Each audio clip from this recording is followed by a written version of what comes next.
শিশু সন্তানকে উপনামে ডাকা, উপনামের চর্চা এখন আর হয় না। আগে হইতো মুসলমান সমাজে উপনামের চর্চা। উপনাম কি? আবু তাহের, আবুল কাসেম, আবু উমায়ের, এগুলাকে বলে উপনাম। আবু দাউদের হাদিস 4969 নম্বর হাদিস।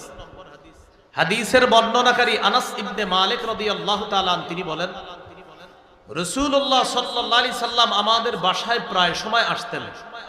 আমার এক ভাই ছিল, এই ভাইয়ের নাম হলো আবু উমাইর। আমার ভাইয়ের একটা ছোট্ট পাখি ছিল, এই পাখিটা আরবি হলো, আমার ভাইয়ের একটা পাখি ছিল, কানালাহু নুগরুন।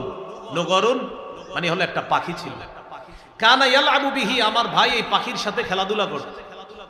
একদিন নবীজি আমাদের বাসায় আসছে, আসার পর রাআহু রাসূলুল্লাহ সাল্লাল্লাহু আলাইহি সাল্লাম হাজিনা, আমার ভাইকে দেখলেন, আমার ভাইয়ের মনটা খারাপ।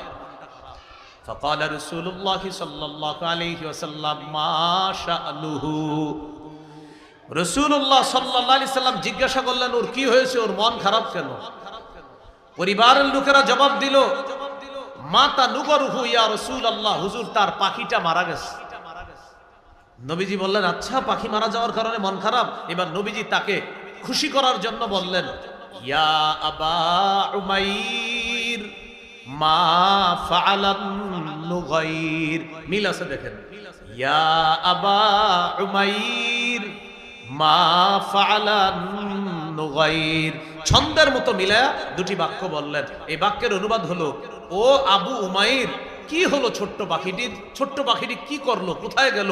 এই কথা ছন্দ আকারে বলার পর ওই শিশুটার মন খুশি হয়ে গেছে।